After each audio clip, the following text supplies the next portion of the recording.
आपने ये भी सुना, शुभेंदु अधिकारी ने कहा अभी तो ट्रेलर दिखा है, पिक्चर बाकी है। कल नंदीग्राम से दूर बर्धमान में बीजेपी एक और ट्रेलर दिखाएगी। बीजेपी अध्यक्ष जेपी नड्डा कल बर्धमान जाने वाले हैं।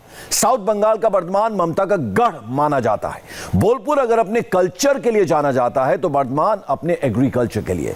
ऐसे वक्त में जब किसानों का आंदोलन अपने चरम पर है, बंगाल के धान के कटोरे में नड्डा की किसान सुरक्षा सभा के कुछ और भी मायने हैं। नड्डा के इस दौरे की अहमियत हमारी इस रिपोर्ट से समझिए।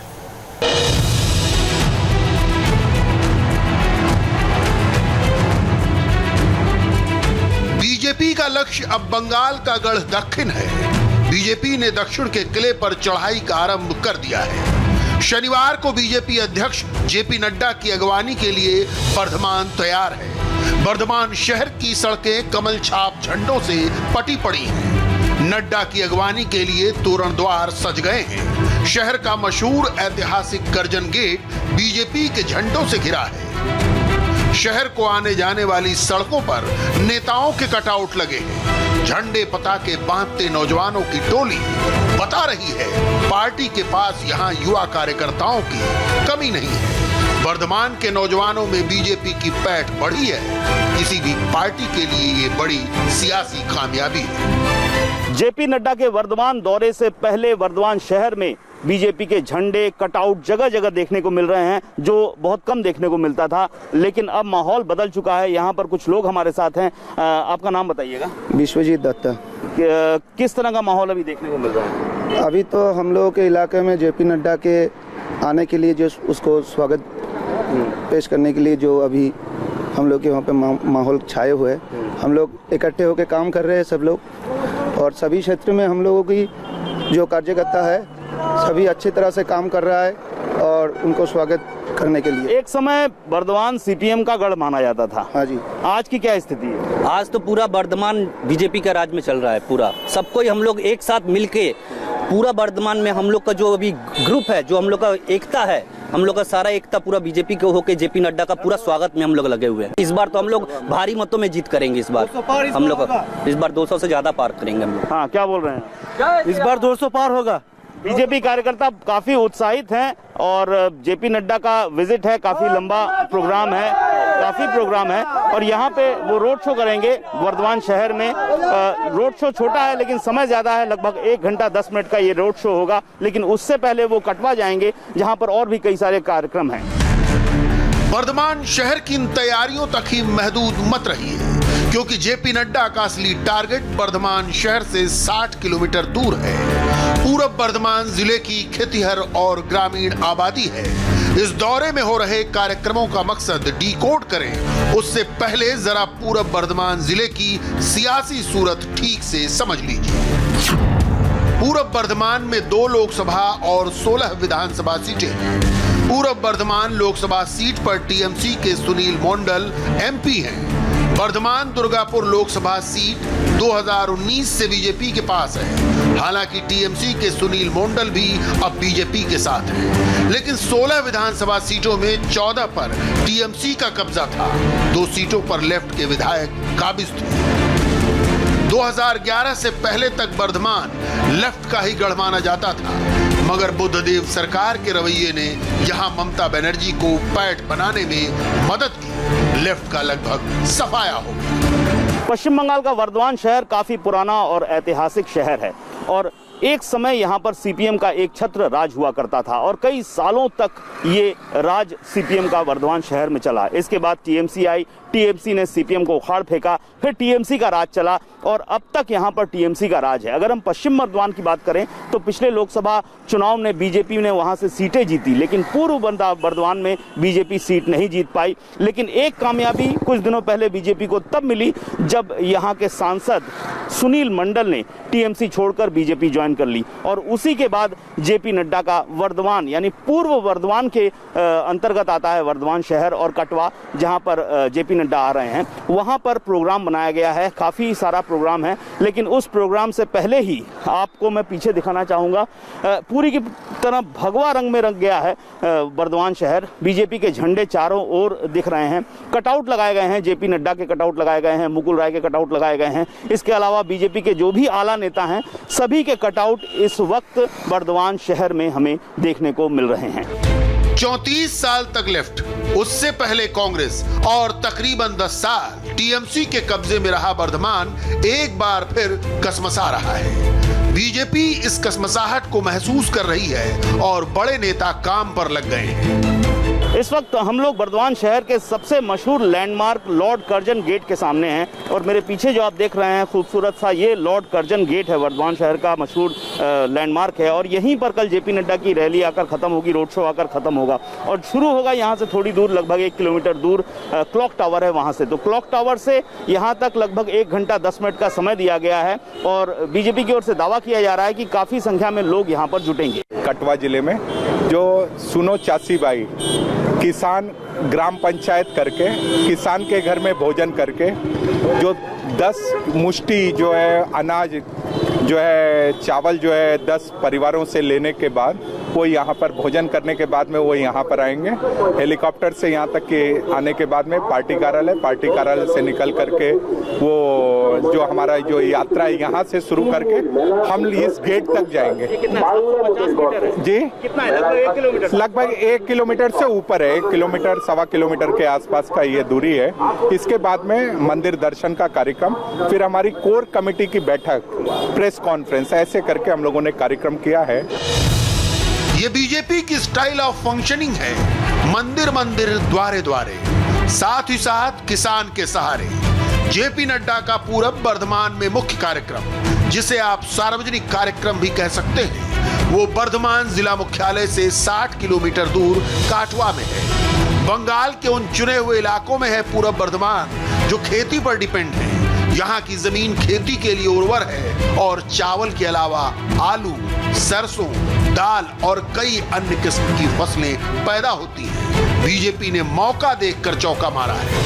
वर्धमान जिले के काटवा में जहां जेपी नड्डा किसान सुरक्षा सभा करने वाले हैं, उसी के पास एक पोस्टर हमें देखने को मिल रहा है ममता बनर्जी का, कृषि बिल वापस लेना होगा। और ममता बनर्जी शुरू से ही काफी वोकल रही हैं, जो कृषि बिल है उसको वापस लेने की मांग कर रही हैं। और अभी हाल में उन्होंने कह दिया है कि वो असेंबली में एक रेजोल्यूशन भी लाएंगी इस कृषि बिल के खिलाफ। और इस तरफ हम जहां भी देख रहे हैं, टीएमसी के झंडे भी जहां पर जनसभा होने वाली है उससे कुछ किलोमीटर दूर पर लगे हुए हैं। तो एक जो मुख्य कंटेंशन अभी दोनों के बीच में है, बीजेपी और टीएमसी के बीच में, वो है कृषि बिल। एक तरफ बीजेपी कृषि बिल के समर्थन में लगातार बातें कर रही है, तो वहीं दूसरी ओर ममता बनर्जी कृषि बिल हटाने को लेकर लगातार बात कर रही हैं और असेंबली में रेजोल्यूशन भी लाने वाली है। दिल्ली में कृषि कानूनों के खिलाफ किसान आंदोलन चल रहा है। ममता बनर्जी आंदोलनकारियों के समर्थन में बयान दे रही हैं। कृषि कानूनों के खिलाफ विधानसभा में प्रस्ताव लाने वाली है। पीएम किसान योजना को लेकर ममता और केंद्र में भिड़ी हुई है। ममता चाहती हैं ये धन उनके जरिए किसानों को बांटा जाए। पिछली बार जब बोलपुर में अमित शाह आए थे तो उस वक्त राजनीति का केंद्र या धुरी अगर हम कहें तो वो बंगाल की अस्मिता, बंगाली अस्मिता और बंगाली संस्कृति थी, उसके ऊपर लड़ाई हुई थी। लेकिन इस बार जब जेपी नड्डा आ रहे हैं तो ये धुरी बदल गई है। ये धुरी अब किसान और खेत हो गए हैं, क्योंकि जहां पर अमित शाह आ रहे हैं वो जगह है काटवा, पूर्वी बर्धमान जिले का काटवा सब डिवीजन। और बर्धमान जिला जो है, खासतौर पर जो पूर्वी बर्धमान है, वो कृषि प्रधान जिला है और पश्चिम बंगाल के सबसे उपजाऊ और उर्वर जिलों में से एक होता है। अब मेरे पीछे आसपास अगर आप देखें तो हर तरफ खेत ही खेत दिखाई देंगे, सरसों की फसल दिखाई देगी, तो कहीं धान है, कहीं पर आलू है। अभी सब्जियों का मौसम है तो तरह तरह की सब्जियां भी अभी यहाँ पर लगी हुई हैं और 3-4 फसल होती हैं यहाँ पर। ऐसे में यहाँ पर आना, किसानों से जुड़ना है और जो राजनीति की धुरी है वो यहाँ पर आकर अब बदल रही है। बमुश्किल 1 सप्ताह 1.5 सप्ताह का वक्त है, ऐसे में धुरी अचानक से बदल रही है इस बार। अब कृषि, किसान, खेती, ये हो गई है पश्चिम बंगाल में राजनीति की धुरी, क्योंकि जेपी नड्डा जहां पर आ रहे हैं वो किसानों से जुड़ने के लिए आ रहे हैं, किसानों के मसले पर आ रहे हैं। और ममता बनर्जी लगातार इसका विरोध कर रही हैं, कृषि बिल का विरोध कर रही हैं और एक तरह से जो टकराव अब है वो कृषि किसान पर है। ऐसे में बीजेपी अगर बंगाल में किसानों से जुड़ने की मुहिम में लगी है तो यूं ही नहीं, पार्टी का agenda via Bengal Delhi, Haryana, UP और पंजाब का किसान है। ग्रामीण किसानों और आदिवासियों के घर भोजन की जो परंपरा अमित शाह ने बांकुड़ा और बोलपुर से शुरू की, वो काटवा में भी जारी रहेगी। काटवा में जेपी नड्डा मथुरा मंडल के घर भोजन करेंगे। मथुरा मंडल के घर इसकी तैयारी जोर शोर से चल रही है। दीवारों पर रंग रोगन हो रहा है, दरवाजे पर अल्पना बन रही है।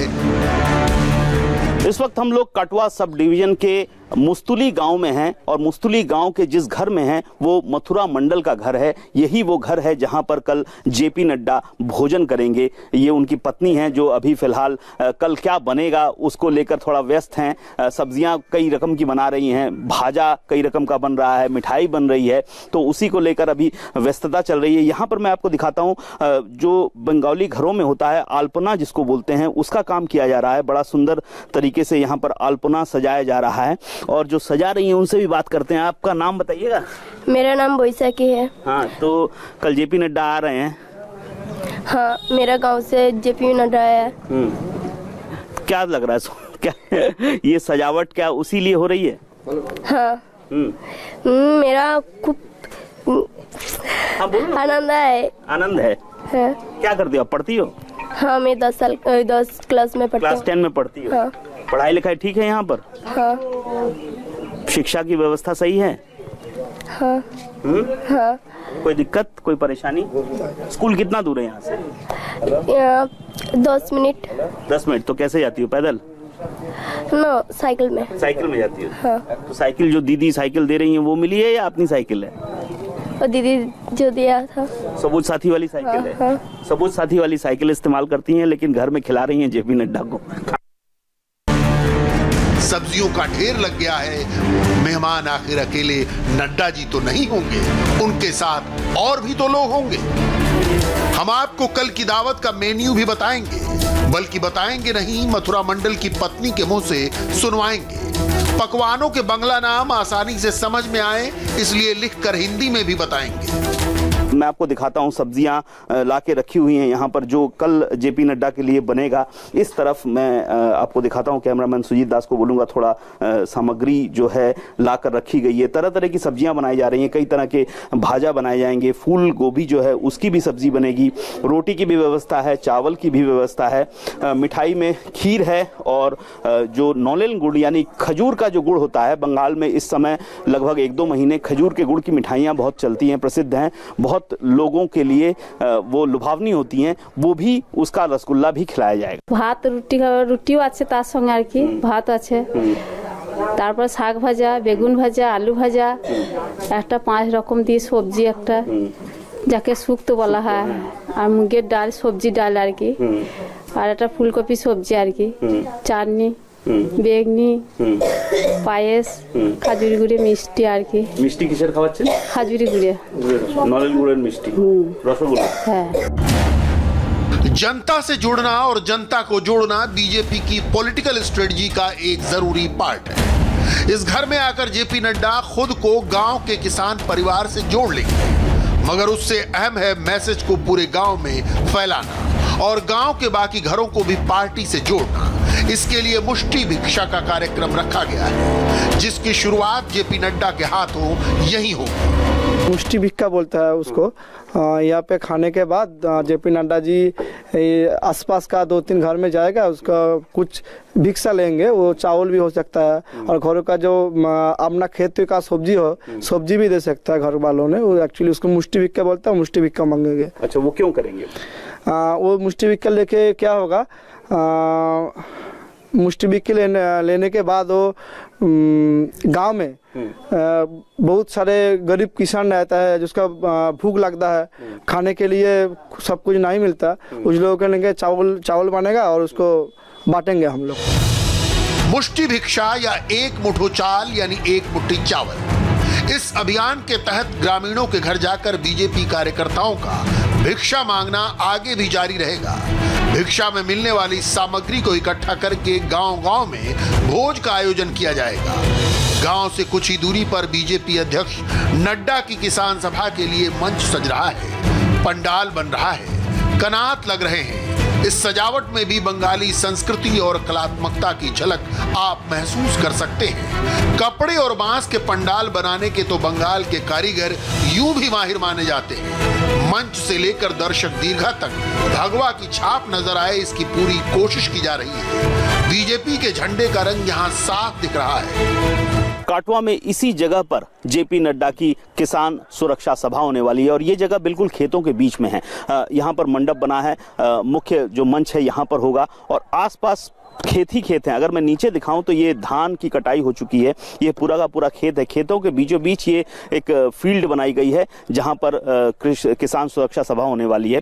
और अगर मैं अब हिसाब किताब बताऊं सियासी, तो उसके मुताबिक पूर्व वर्तमान में 16 विधानसभा की सीटें हैं और पिछले विधानसभा का अगर हिसाब हम देखें तो लगभग 13 विधानसभा पर टीएमसी जीती थी। तो ये एक बहुत पक्का गढ़ टीएमसी का रहा है जिसे इस वक्त तोड़ने की कोशिश में ये सभा हो रही है। अब खास तौर पर बीजेपी का ध्यान इस वक्त दक्षिण बंगाल पर है। इससे पहले बोलपुर भी यहाँ से ज्यादा दूर नहीं है और बोलपुर से थोड़ी ही दूरी पर है ये काटवा जगह। लेकिन काटवा में एक फायदा बीजेपी को यह है कि पिछले बार लोकसभा जो चुनाव हुआ, काटवा जो विधानसभा क्षेत्र है वहां पर उसको काफी अच्छी बढ़त मिली थी। ऐसे में काटवा को इसीलिए चुना गया है ताकि यहाँ पर जो बढ़त है उसको और आगे बढ़ाया जा सके और जो टीएमसी का किला है उसको तोड़ने की एक और पुरजोर कोशिश की जा सके।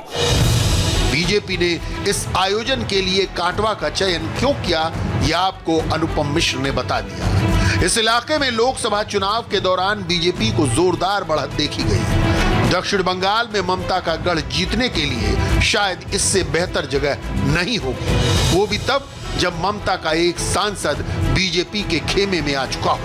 मगर बड़ा सवाल ये कि गांव से बाहर और शहरों के हाशिए पर पड़ी काटवा कस्बे की जनता पार्टी यानी बीजेपी को लेकर क्या सोचती है, ये जानना भी जरूरी था। अनुपम ने रेलवे स्टेशन के करीब राहगीरों से लेकर दुकानदारों तक सबसे बात करने की कोशिश की। आम आदमी का कुछ नहीं होगा। देखिए गैस का दाम बढ़ गया, पेट्रोल का दाम बढ़ रहा है, सब भी बढ़ रहा है। सरकारी कर्मचारी जरा तरह वो लोग सब पैसा मिलता है, किंतु बेसरकारी कर्मचारी को क्या मिलता है? कितना कल कारखाना बंद हो गया, सब कुछ आम आदमी के लिए कुछ नहीं होगा। ये एक नाटक है, सब पार्टी का नाटक है, सब पार्टी का ही नाटक है। वोट का आगे ऐसा होता है, वोट का आगे अब वोट हो जाएगा, कोई कुछ का नहीं दिखा। 5 वर्ष किसी का कुछ नहीं दिखा। एक्चुअली पॉलिटिकल के हिसाब से हम लोग आम आदमी जो है हर चीज सच नहीं बोल पाते हैं, क्योंकि चारों तरफ दबाव है। तो सच बोलना भी तो एक कड़वा सच जो है वो तो है ही है। तो अधिकतर आदमी सभी जानते हैं जे कड़वा सच क्या है। तो इसी ढंग से हम लोग अभी क्या करें, आम आदमी है, हम स्कूल में सर्विस करते हैं, प्राइमरी स्कूल में। तो इसी ढंग से जैसे चल रहा है हम लोग भी हाँ पे हाँ मिला के चल रहे हैं। देख रहे हैं तो थोड़ा सा माहौल चेंज होने का प्रकृति में है, बदलाव हो रहा है क्या? होने का चल रहा है प्रयास। तो पता नहीं क्या होने वाला, जो होगा शायद अच्छा ही होगा आने वाला पल। अगर बदलाव होता है तो अच्छा होगा, शायद अच्छा होगा। हमारा तो जमीन नहीं है, हमारा पास कोई पैसा नहीं देगा। आप काम करते हैं खेत में? खेत में काम करेगा, खेत में काम करता है। आप क्या बोलते? क्या बोलेगा साहब, हम लोग गरीब आदमी हैं, किसी काम मिलता है नहीं मिलता है ये हम लोग को मालूम नहीं है। हम लोग को कुछ नहीं मिलता है, गरीब आदमी का भी घर भी नहीं मिलता है, कुछ भी नहीं मिलता है। जो बड़ लोग है उसकी भी मिलता है, जिसका घर है जमीन है उसका घर मिलता है। गरीब आदमी खासे जाएगा है, वो भी कुछ नहीं मिलता है। हम लोग को कोई फायदा नहीं। पार्टियां अपनी चुनावी संभावना को लेकर भले ही उत्साहित हो, बीजेपी और टीएमसी लगातार संघर्ष में हो, मगर जनता अब भी उसी भाव में है। उसे लगता ही नहीं देश की राजनीति उसका जरा भी ख्याल रखती है, खासकर चुनाव से आगे।